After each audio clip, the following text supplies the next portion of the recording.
Bonjour et bienvenue sur Math Crescent. Dans la vidéo d'aujourd'hui, nous allons regarder les rapports trigonométriques dans un triangle rectangle. Nous allons commencer par rappeler ce que c'est le sinus, cosinus et tangente des angles. Ensuite, nous avons expliqué pourquoi le sinus est toujours inférieur ou égal à 1. Et finalement, nous allons déterminer les longueurs possibles des cathètes du triangle rectangle si on connaît la tangente. L'exercice que je vous propose pour ce faire est le suivant. Donc, on considère le triangle ABC rectangle en A. On nous donne la mesure de AB, la première cathète, elle mesure C unités. La mesure de AC, la deuxième cathète, elle mesure B. Et la mesure de BC, l'hypoténuse, c'est A. Donc la mesure de BC, c'est A. On nous demande dans la première partie, dans la première question, de calculer le sinus de ABC, le cosinus du même angle et la tangente du même angle. Ensuite, on nous demande de calculer le sinus, le cosinus et la tangente de l'angle complémentaire, l'angle ACB. Donc, les angles ABC et ACB sont complémentaires. Dans la troisième question, on nous demande d'expliquer pourquoi le sinus de ABC est inférieur ou égal à 1. Et dans la dernière question, on nous dit que la tangente de l'angle ACB, c'est 4 tiers, et on nous demande de trouver les valeurs possibles de mesures A, B et C. Commençons par rappeler les formules des rapports sinus, cosinus et tangente dans le triangle rectangle ABC. Donc le sinus, c'est le côté opposé. Donc si on prend par exemple l'angle ABC, cet angle-là, son côté opposé, c'est le côté qui est en face de l'angle B. Donc c'est ce côté-là, c'est le côté AC. Lorsqu'on parle de côté opposé, c'est le côté qui est en face de l'angle. Donc, c'est le côté opposé divisé par l'hypoténuse. Et bien sûr, l'hypoténuse, c'est le côté qui est opposé au sommet où on a l'angle droit. Donc, c'est BC. Maintenant, le cosinus, c'est le côté adjacent. Donc, si on parle toujours du côté, de l'angle ABC, le côté adjacent AB, c'est le côté qui touche à cet angle-là. Donc, ça va être AB. Et bien sûr, l'hypoténuse ne change pas. Donc, c'est le côté adjacent divisé par l'hypoténuse. Maintenant, la tangente, c'est le côté opposé divisé par le côté adjacent. Les lettres que j'ai mis ici en rouge nous permettent de se rappeler de ces formules. Donc, on voit ici SOA, K, TOA, SOKA, TOA. Ça nous permet de se rappeler de ces formules. Donc, SOH, donc ça veut dire que le sinus est égal au côté opposé divisé par l'hypoténuse. CAH, ça veut dire que le cosinus est égal au côté adjacent divisé par l'hypoténuse. Et TOA ou TOA, c'est la tangente est égale au côté opposé divisé par le côté adjacent. Donc c'est une façon de se rappeler de ces formules-là. Si vous avez une meilleure façon de vous en rappeler, utilisez-la. Ça, c'est juste une suggestion pour s'en rappeler. Maintenant, dans la première question, on nous a demandé de calculer le sinus, le cosinus et la tangente de l'angle ABC. Donc, l'angle ABC. Donc, on commence par le sinus de ABC. Donc, ici, on dit que c'est la question 1. Puis après, on va ajouter dans ce tableau-là la question 2 pour le deuxième angle. Donc, c'est quoi la mesure du côté qui est opposé à l'angle ABC, à cet angle-là? Donc, c'est la mesure du côté AC, pardon. C'est la mesure du côté AC et c'est B. Divisé par l'hypoténuse. On a dit que le sinus, c'est toujours le côté opposé divisé par l'hypoténuse. C'est quoi la mesure de l'hypoténuse? La mesure du côté BC, c'est A. Donc, ça nous donne B sur A. Donc, le sinus de l'angle ABC ou l'angle B, l'angle qui est au sommet B, c'est B sur A. Maintenant, le cosinus du même angle, le cosinus de cet angle-là, ça va être le côté adjacent divisé par l'hypoténuse. Le côté adjacent à cet angle-là, c'est le côté AB. Sa mesure, c'est C. Et bien sûr, l'hypoténuse, c'est toujours, il mesure A. Donc, le cosinus de l'angle ABC, c'est C sur A. Et finalement, la tangente, on a dit que c'est le côté opposé, toujours du même angle. Le côté opposé, ça va être, il mesure B, divisé par le côté adjacent, et ça mesure C. Donc, ça fait B sur C. Maintenant, si on passe à la deuxième question et on regarde l'angle suivant. L'angle suivant, on a dit que c'est ACB. ACB, donc C, il est au sommet C. On veut calculer en premier le sinus. C'est quoi le côté opposé à cet angle-là? C'est celui-là, c'est le côté AB. Et le côté AB mesure C. Et l'hypoténuse, bien sûr, c'est toujours BC, il mesure A. Donc, ça nous donne que le sinus de ACB, c'est C sur A. Maintenant, le cosinus. Le cosinus de ACB, c'est le côté adjacent. Donc, ça va être la mesure de AC divisé par l'hypoténuse. Et la mesure de AC, c'est B, divisé par l'hypoténuse qui est A, donc ça nous donne B sur A. Et finalement, la tangente. La tangente, donc, c'est quoi le côté qui est opposé à cet angle-là? C'est le côté AB, sa mesure c'est C. Et le côté adjacent, c'est le côté AC, donc sa mesure c'est B, donc ça va nous donner C sur B. Maintenant, on va remarquer des petites choses. On remarque que le sinus, que cette valeur, ici on a B sur A, et ici on a B sur A. Donc, le sinus de cet angle-là est égal au cosinus de son angle complémentaire. Donc, regardons ça de plus près. Donc, le sinus de l'angle ABC, cet angle-là, l'angle qui est au sommet B, est égal au cosinus de l'angle ACB, donc l'angle qui se trouve au côté C. La même chose pour le cosinus. On va remarquer que le cosinus de ABC est égal au sinus de ACB. Donc on remarque que le cosinus de cet angle-là est égal au sinus de cet angle-là. C'est normal. Pourquoi? Parce que le côté opposé de l'angle B, c'est le côté adjacent de l'angle C. Et inversement, le côté opposé de l'angle C, c'est le côté adjacent de l'angle B. Donc, on trouve encore, donc, quand on a deux angles qui sont complémentaires, ça veut dire que la somme de leurs mesures en degrés est 90 degrés.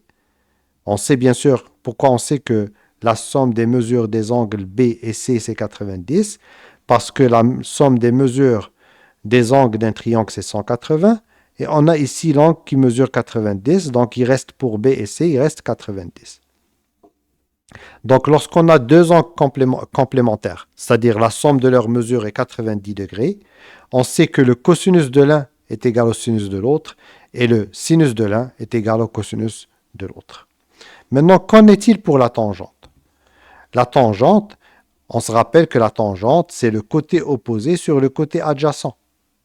Mais étant donné que le côté opposé de cet angle-là, c'est le côté adjacent de celui-là, et inversement, le côté adjacent de cet angle-là est égal au côté opposé de cet angle-là, donc on a la tangente du premier angle est égale à l'inverse de la tangente du deuxième angle, de l'angle complémentaire. Donc bien sûr, ici on a trouvé BC, ici c'est C sur B qui est 1 sur BC. D'accord? Donc si on met toutes les informations ensemble, donc on a le sinus de cet angle est égal au cosinus de cet angle, on a le cosinus de cet angle est égal au sinus de cet angle, et on a la tangente de cet angle est égale à 1 sur la tangente de cet angle-là. Donc ces formules-là sont importantes, il faudrait s'en rappeler. On va en utiliser une dans cette vidéo, mais ils sont utiles dans les rapports trigonométriques dans un triangle rectangle. C'est important de savoir que si on a deux angles complémentaires, la relation entre le sinus et le cosinus de ces deux angles et la relation entre les tangentes de ces deux angles-là. Maintenant, on va passer à la question 3. Dans la question 3, on nous demande d'expliquer pourquoi le sinus de l'angle ABC, cet angle-là, est inférieur ou égal à 1. Maintenant, on se rappelle que le sinus de ABC, c'est le côté opposé sur l'hypoténuse. Donc, c'est côté opposé sur hypoténuse. Donc, c'est B sur A.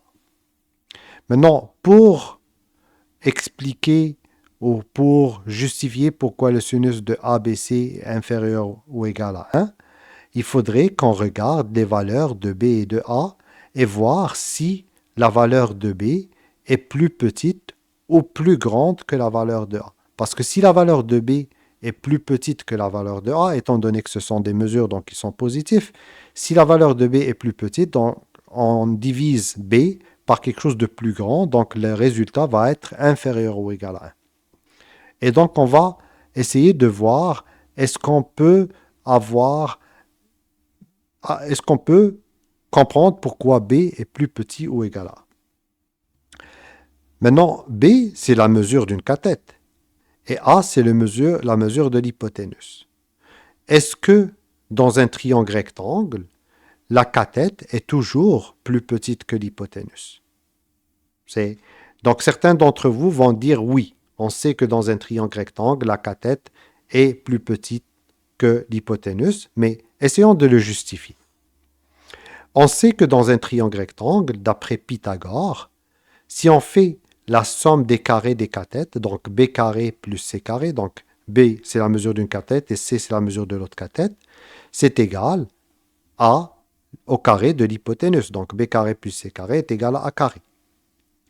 Donc, pour obtenir A carré à partir de B carré, il faut qu'on ajoute quoi? Il faut qu'on ajoute C carré. Et C carré, c'est une quantité positive. Donc, si on prend B carré et on lui ajoute une quantité positive, on obtient A carré. Cela veut dire que A carré doit être plus grande que B carré. Parce que A carré, on l'obtient en ajoutant une quantité positive à B carré. Tout d'accord? Donc cela veut dire que B carré est plus petit ou égal que A carré. Et si B carré est plus petit ou égal que A carré, étant donné que B et A sont positifs, on peut dire que B est plus petit ou égal à A. Donc ceci nous permet de justifier que si B est plus petit ou égal à A, donc B sur A est plus petit ou égal à 1. Donc là, on l'a montré pour le sinus de ABC, mais si on prenait le sinus de ACB, qui est C sur A, ben on peut, avec le même argument qu'on a présenté ici, on peut dire que le sinus de ACB est aussi inférieur ou égal à 1. Et en général, le sinus d'un angle dans un triangle rectangle, il est plus petit ou égal à 1. Maintenant, essayons, donc ça c'est juste pour confirmer que le sinus de ABC est inférieur ou égal à 1. Essayons de prendre des angles quelconques, des valeurs d'angles quelconques, et voir, en utilisant la calculatrice, combien ça mesure le sinus de ces angles-là. Remarquez qu'on a pris les angles en degrés, ici, 1, 30, 45, 60, 85 et 89, tous en degrés. 1 étant le plus proche de 0 et 89 étant le plus proche de 90. Donc, si on calcule, et faites attention, bien sûr, si vous utilisez votre calculatrice pour calculer le sinus, il faudrait que vous soyez en mode degré et non pas en mode radian. Donc, si on calcule le sinus, on voit que ici le sinus est proche de 0. À 30 degrés, on est à 0,5, 1,5. On a augmenté à 45, là on est rendu à 0,7, qui est encore plus grand. À 60, on est à 0,86 à peu près. À 85 degrés, nous sommes à 0,99. Et à 89, nous sommes à 0,9999. Donc, vous voyez que peu importe l'angle qu'on prend, parce que ces angles-là, ils sont entre 0, en fait, ils vont jamais être 0, parce que si c'est 0, ça va plus être un triangle, mais ça va être quelque chose de plus grand que 0 et quelque chose qui est inférieur strictement à 90, cet angle-là, ainsi que cet angle-là. Donc, on voit que le sinus, il est toujours plus petit ou égal à 1. Donc, ça, c'est juste pour vous donner une idée comment vous pouvez être un peu plus convaincu que vraiment le sinus de ABC est plus petit ou égal à 1. Et d'une manière générale, le sinus d'un angle est plus petit ou égal à 1. Maintenant, qu'en est-il pour le cosinus? Qu'est-ce qu'on peut dire pour le cosinus? Prenez une petite pause, faites une pause à la vidéo, puis essayez de réfléchir qu'est-ce qui arrive pour le cosinus. Donc là, on revient. Le cosinus est lui aussi inférieur ou égal à 1. Et pourquoi? Vous vous rappelez, on a dit que le cosinus de cet angle est égal au sinus de celui-là. Donc, si on sait que le sinus est plus petit ou égal à 1 pour n'importe quel angle, donc on peut dire que le cosinus aussi est plus petit ou égal à 1. Maintenant, qu'en est-il pour la tangente? Je sais que ça ne faisait pas partie de la question, mais là, on essaie un peu de pousser la réflexion un tout petit peu. Qu'en est-il pour la tangente? Qu'est-ce qu'on peut dire de la tangente? Est-ce qu'on peut dire que la tangente est aussi plus petite ou égale à 1? La réponse, bien sûr, est non, parce que la tangente, c'est le rapport entre le côté opposé et le côté adjacent, et le côté opposé, bien sûr, il peut être plus grand que le côté adjacent, et bien sûr, il peut être plus petit, donc la tangente n'est pas plus petite ou égale à 1. Le cosinus, oui, il est plus petit ou égal à 1 comme le sinus, mais pas la tangente. Maintenant, allons-y à la dernière question. La dernière question, on nous donne que la tangente de ACB, de cet angle-là, est égale à 4 tiers. Et justement, regardez, on nous donne la tangente est supérieure à 1. Supérieure strictement 4 tiers, c'est 1,3333. Donc, c'est un exemple qui démontre que la tangente ne peut pas être plus petite ou égale à 1, comme le cas du sinus et du cosinus. Donc là, on cherche à trouver les mesures de A, B et C. Prenons un exemple. Donc, on sait que la tangente de ACB est égale à quoi? Est égale au côté opposé divisé par le côté adjacent. Le côté opposé mesure C et le côté adjacent mesure B. On a déjà vu ça dans la deuxième question. Est égal à 4 tiers. Donc, on peut tout simplement prendre que B est égal à 3. B est égal à 3. Le dénominateur est égal au dénominateur.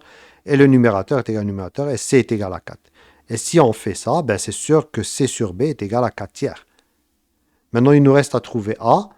Comment on trouve A? On va utiliser Pythagore. Donc, A est égal à la racine carrée de 3 au carré plus 4 au carré. Vous vous rappelez Pythagore, 3 au carré plus 4 au carré est égal à 5 au carré.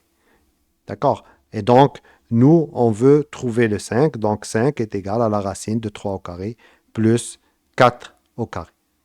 Mais est-ce que c'est la seule possibilité? Est-ce que ce sont les seules valeurs? D'ailleurs, dans la question, on nous demande de trouver les mesures possibles. Ça veut dire que ça nous laisse croire qu'il y a plus qu'une mesure. Donc, regardons si on peut en trouver d'autres. Essayons avec 6 et 8. Est-ce que 8 sur 6, est-ce que C sur B est égal à 4 tiers? Si on prend 8 sur 6, est-ce que c'est égal à 4 tiers? Oui, 8 sur 6 est égal à 4 tiers parce que si vous divisez 8 par 2 et 6 par 2, ça nous donne 4 sur 3. Donc 8 sur 6 est égal à 4 tiers. Et pour trouver l'hypoténuse, pour trouver la valeur de A, ben c'est la même formule encore. 6 au carré plus 8 au carré est égal à 10. Est-ce que c'est toujours des entiers? Non. On peut prendre un autre exemple. On peut prendre B est égal à 4,5 et C est égal à 6. Si vous divisez 6 par 4,5, ça vous donne aussi 4 tiers. Et si vous calculez l'hypoténuse, vous allez trouver 7,5. Et en effet, il y a une infinité de triangles qui sont possibles, qui nous donnent la tangente de ACB est égale à la tangente de ACB est égale à 4 tiers. Dans cette vidéo, nous avons calculé les rapports trigonométriques de deux angles dans un triangle rectangle. Nous avons expliqué pourquoi le sinus est toujours inférieur ou égal à 1, mais nous avons aussi expliqué pourquoi le cosinus lui aussi est inférieur ou égal à 1, mais pas la tangente. Et à partir de la tangente qui est égale à 4 tiers, nous avons expliqué pourquoi on a plusieurs possibilités de triangles qui peuvent donner une tangente est égale à 4 tiers, et nous avons donné 3 exemples. Si la vidéo vous a plu, n'hésitez pas à aimer et à vous abonner à Math Crescent. À bientôt pour une prochaine vidéo de mathématiques.